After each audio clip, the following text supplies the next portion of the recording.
Salut à tous et bienvenue sur la chaîne. Je m'appelle Émile Garnier et ici, on parle de voitures sous tous les angles, entretien, astuces pratiques, fonctionnement des moteurs et bien plus encore. Si vous voulez mieux comprendre votre véhicule et éviter les erreurs coûteuses, vous êtes au bon endroit.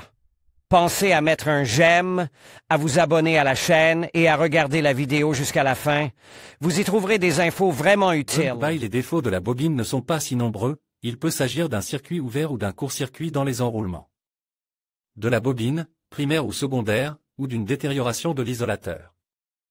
Le plus souvent, un dysfonctionnement au tout début se manifeste assez modestement, par un saut d'allumage occasionnel dans l'un des cylindres. Il peut être remarqué une seule fois au cours d'une journée de déplacement en ville et n'est pas considéré comme quelque chose de grave. Et si les trajets sont courts et que la voiture n'a même pas le temps de chauffer complètement, vous ne remarquerez rien du tout. Le plus souvent, la panne de bobine se manifeste sur un moteur entièrement chauffé sous charge, par exemple, en essayant de prendre rapidement de la vitesse sur l'autoroute. Mais le processus a déjà commencé, et la bobine ne peut qu'empirer. Si l'étincelle s'est déjà frayé un chemin à travers l'isolation, elle s'éloignera de la bougie d'allumage par le chemin de moindre résistance, conformément aux lois de la physique. Au stade initial, le diagnostic peut être compliqué par le fait que les rates d'allumage ne provoquent que très rarement l'allumage de l'icône « Check Engine ». Il nécessitait souvent un diagnostic en temps réel, visualisation des données en direct, que tout le monde n'est pas prêt à effectuer, et pas toujours. La situation est nettement plus grave par temps humide, en particulier en cas de pluie. Même si l'enrouleur s'est bien comporte par temps sec, il peut montrer son mauvais caractère par temps de pluie. Et cela deviendra très visible. La pluie en hiver est rare, mais la neige est de la même eau. Le moulinet n'a pas besoin d'un seau d'eau pour commencer à coudre des étincelles à droite et à gauche, il lui suffit d'une forte humidité. La neige sous le capot suffira pour qu'il libère des électrons à travers l'isolation percée et dans le bloc. Et il est facile pour la neige de pénétrer sous le capot. Elle est simplement transportée par le vent à travers la calandre et les joints du capot, et est balayée par le dessous. Par conséquent, en hiver, l'humidité sous le capot est plus élevée qu'en été, et si le serpentin a déjà envie de mourir, il le fera en hiver. La deuxième raison pour laquelle il aime mourir en hiver est que les conditions de démarrage sont difficiles. Plus il fait froid à l'extérieur, plus le mélange sera riche lors du démarrage du moteur, c'est un peu simplifié, mais en termes généraux, c'est le cas. Or, l'allumage d'un mélange riche est difficile. La bougie d'allumage peut ne pas être en mesure d'y faire face immédiatement, surtout si vous tournez le démarreur trop longtemps. Et sans résultat, elle est inondée d'essence. L'étincelle a plus de mal à passer entre les électrodes, mais elle veut absolument arriver quelque part. Elle cherchera également à sortir par l'isolation de la bobine.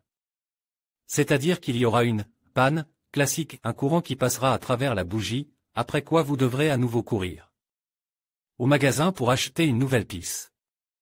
Il semble que toutes les raisons soient réunies pour que les bobines brûlent plus vite en hiver. Mais ce n'est qu'un aperçu.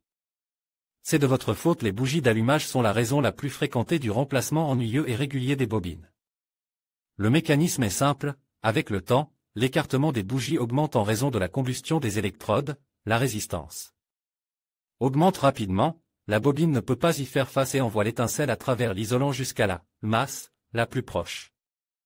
Par conséquent, pour préserver les ressources des bobines, il est nécessaire de changer les bougies à temps. Et il est nécessaire de mettre exactement celles qui sont conçues pour un moteur particulier. Je comprends que l'on puisse parfois avoir envie de jouer avec quelque chose de plus intéressant avec des bougies en iridium ou en platine au lieu des habituelles bougies en cuivre. Il n'y a rien de mauvais à dire sur ces bougies, si ce n'est qu'elles sont très souvent contrefaites. Si vous êtes sûr que des bougies Iridium NGK ou Danso à 5000 roubles sont de vraies bougies, et non l'œuvre de main malveillante, vous pouvez bien sûr les mettre. Si vous n'êtes pas aussi sûr et que le règlement vous autorise à utiliser des bougies en cuivre moins chères, il est préférable de les utiliser. Certes, vous devrez les changer 3 fois plus souvent, mais les bobines seront plus sûres. Par ailleurs, les bougies doivent être remplacées conformément à la réglementation, et non pas au moment où un doigt commence à pénétrer dans l'espace entre leurs électrodes. Pour les bougies ordinaires, l'intervalle de remplacement ne doit pas dépasser 30 000 km. Lors du remplacement des bougies, il est conseil de vérifier l'écartement Même si la bougie est neuve, mais que l'écartement est plus important, la bobine grillera également avant l'heure. En théorie, toutes les bougies sont désormais vendues avec l'écartement indique, mais dans la pratique, les choses se passent différemment. Et la vérification ne fait donc pas de mal. La deuxième cause de défaillance fréquentée des bobines d'allumage est le désordre qui règne sous le capot. Plus précisément, la saleté. On entend souvent dire que le lavage du moteur est la première cause de dysfonctionnement électrique et qu'il vaut mieux ne pas en abuser. C'est fondamentalement faux. Il est difficile de le croire, mais si vous roulez sous la pluie sur l'autoroute, le véritable bain russe commence sous le capot. Avec une forte humidité et un puissant brouillard d'eau. Et ce n'est pas grave, le moteur est conçu pour cela. Bien entendu, si vous essayez de laver le moteur avec un nettoyeur haute pression, en particulier en lavant soigneusement le générateur, les connecteurs de câblage et ou les bobines d'allumage, le résultat risque de ne pas vous plaire.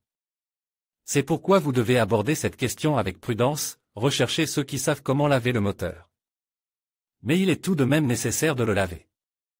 L'étincelle fonctionne très facilement sur la saleté, de sorte que la bobine d'un moteur sale a beaucoup plus de chances de terminer sa vie prématurément. C'est particulièrement vrai pour les voitures dont la bobine est vissée presque au moteur, contre toute logique. Comme elle est constamment secouée et déchirée par les fluctuations de température, la saleté provoque également une étincelle dans le mauvais sens. Cependant, les bobines individuelles des bougies ont également du mal à vivre dans la boue. En outre, les habitants des grandes villes ne doivent pas oublier que la plupart des saletés et des plaques sous le capot sont des résidus de réactifs utilisés pour arroser les routes. Il peut s'agir de produits chimiques très actifs, qui font rouiller la voiture plus vite qu'elle ne le devrait et qui raccourcissent considérablement la durée de vie du câblage sous le capot. Nous ne voulons même pas parler du régime de température d'un moteur en crasse, tout a déjà été dit depuis longtemps.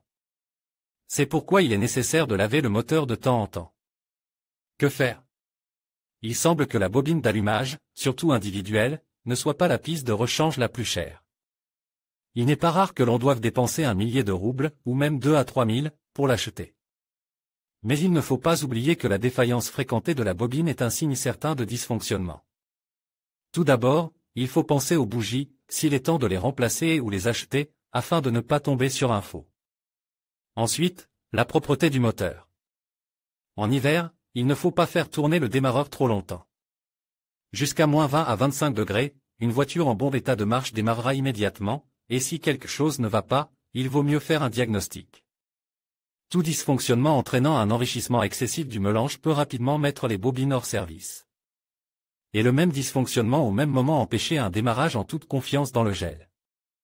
Si, soudainement, après le démarrage du matin, la voiture s'est mise à fonctionner sur 3 cylindres, vous pouvez effectuer un test. Simple, retirez les connecteurs de chaque bobine un par un ou déconnectez les fils à haute tension de la bobine commune, il est préférable de le faire lorsque le moteur est éteint, car cela peut secouer beaucoup de courant. Si, après avoir débranché une bobine, le fonctionnement du moteur ne change pas, on peut considérer que le cylindre ne fonctionne pas. Il ne reste plus qu'à essayer de remplacer la bougie d'allumage de ce cylindre. Si cela ne sert à rien, dans le cas d'une bobine d'allumage individuelle, le problème se situe à 99% au niveau de celle-ci, il se peut, bien sûr, que le problème vienne de la perte de compression ou d'autres éléments, mais la probabilité de ces scénarios est presque la même. Si la bobine est commune, le problème peut aussi venir du fil. Cette méthode ne devrait pas être utilisée trop souvent, mais elle peut l'être en dernier recours et en l'absence d'un scanner. Il est pratiquement inutile de réparer la bobine, il est plus facile d'en acheter une nouvelle. En dernier recours, bien sûr, vous pouvez essayer d'envelopper la bobine individuelle avec du ruban adhésif ou de remplir la bobine commune avec de l'époxy, mais il ne s'agit que d'une mesure temporaire qui ne fonctionne pas toujours. Dans tous les cas, le serpentin devra être remplacé, mieux encore, il vaut prévenir sa défaillance prématurée et toujours aussi désagréable. En conclusion, il est essentiel de comprendre que les bobines d'allumage, bien que cruciales pour le bon fonctionnement de votre véhicule, peuvent rencontrer des problèmes prématurés en raison de divers facteurs tels que la chaleur excessive, les vibrations, ou encore des défauts de fabrication. En prenant soin de votre moteur et en effectuant des contrôles réguliers, vous pouvez prolonger la durée de vie de ses composants. N'oubliez pas que la prévention est la clé pour éviter des réparations coûteuses. Merci de nous avoir suivis et à bientôt pour d'autres conseils sur l'entretien automobile.